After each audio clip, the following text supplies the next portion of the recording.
हम समर्थन कैसे करेंगे भाई? जो D4 हैं वो अपना जो आज तक मैंने गुलछरा उड़ा रहे हैं 76 साल तक, कोई गुलछरा उड़ाने के लिए वो कर रहे हैं। और हमारे लोग बेचारा थूक चाट रहा है, थूक से सतुआ सान के खा रहा है। तो हम लोग तो 18 जाति यही मांग करते हैं कि हम लोग अलग हैं, हमको अलग कर दीजिए। और उन लोग जो गुलछरा उड़ा रहा है वही आगे जाकर के आंदोलन कर रहा है, तो उस आंदोलन को हम लोग कैसे सहयोग देंगे? दलित समाज का हो गया विभाजन, अपने ही अपनों के बन गए दुश्मन, एक दूसरे पर ही लगाने लगे हकमारी के आरोप, मलाई खाने का लगाने लगे तोहमत। सुप्रीम कोर्ट का दलित आरक्षण पर कोटा के भीतर कोटा फार्मूला के आया, दलितों के बीच विभाजन हो गया। जो पहले एक दूसरे पर जान छिड़कते थे वही अब तोहमत लगा रहे हैं, दूसरे पर हकमारी के आरोप मढ़ रहे हैं। कोर्ट का फैसला आया तो केंद्रीय मंत्री चिराग पासवान इसके विरोध में उतर आए। चिराग का साफ कहना है कि दलित आज भी भेदभाव का शिकार है, लोग दलित को छूना भी पाप समझते हैं। ऐसे में दलितों के बीच विभाजन उचित नहीं। हालांकि एक और मंत्री जीतनराम मांझी को चिराग की बातें पसंद नहीं आई। मांझी का साफ मानना है कि हकमारी तो हुई है, दलितों को जो आरक्षण मिला उसका फायदा 4 जातियों के लोगों ने ही उठाया। लगे हाथ मांझी ने चिराग पर आरक्षण के नाम पर मलाई खाने का आरोप मढ़ दिया। हम समर्थन कैसे करेंगे भाई?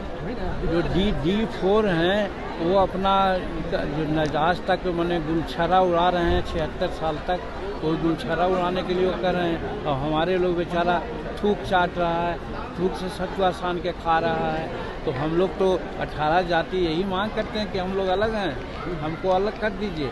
और उन लोग जो गुलछरा उड़ा रहा है वही आगे जाकर के आंदोलन कर रहा है, तो उस आंदोलन को हम लोग कैसे सहयोग देंगे? शेड्यूल कास्ट में बिहार में 22 जातियाँ हैं।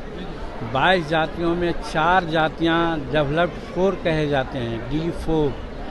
उनके अलावा 18 जातियाँ यहाँ हैं जिनकी साक्षरता दर 20% से नीचे है, जो शैक्षणिक दृष्टिकोण से सबसे कमज़ोर हैं।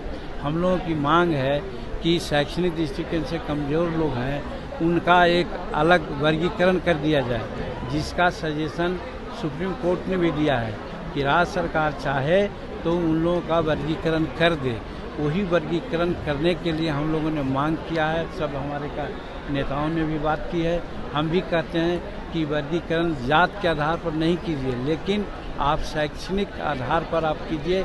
जो सबसे कमज़ोर लोग हैं उसका पैरामीटर बताया है 20%, कि 20% तक जिनकी साक्षरता दर है वैसे लोगों को आप अलग शेड्यूल कास्ट में रखिए और इनके लिए अलग व्यवस्था कीजिए। जात के नाम पर लोग कहते हैं कि जाति कर करके ये लोग बंटवारा करना चाहते हैं, तो हम जाति के आधार पर नहीं करते हैं। क्योंकि अम्बेडकर साहब ने भी कहा था शैक्षणिक पिछड़ापन सबसे बड़ा पिछड़ापन होता है। तो हम अम्बेडकर साहब के लोग हैं, इसलिए अम्बेडकर साहब के आधार पर ही कहते हैं कि 20% तक जितनी जनसंख्या साक्षरता दर हो, उन लोगों को 1% से 20% तक जितनी जनसंख्या हो उसी के अनुपात में हमको आप आरक्षण दे दीजिए, अलग कर दीजिए।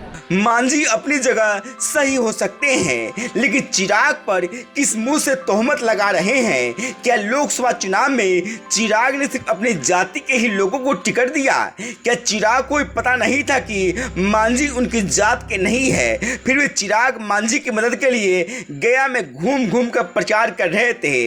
ये वही मांझी है जो कभी ब्राह्मणों को इस बात के लिए गाली देते थे कि ब्राह्मण लोग दलितों से छुआछूत करते हैं। तब तो मांझी सिर्फ अपनी जाति का नाम नहीं ले रहे थे, आज उनके दिमाग में D4 का ख्याल कहां से आ गया? ऐसे भी दलितों को सामाजिक आधार पर आरक्षण दिया गया था। बाबा साहेब भीमराव अंबेडकर ने भी आरक्षण का आधार आर्थिक और शैक्षिक नहीं बल्कि सामाजिक बताया था।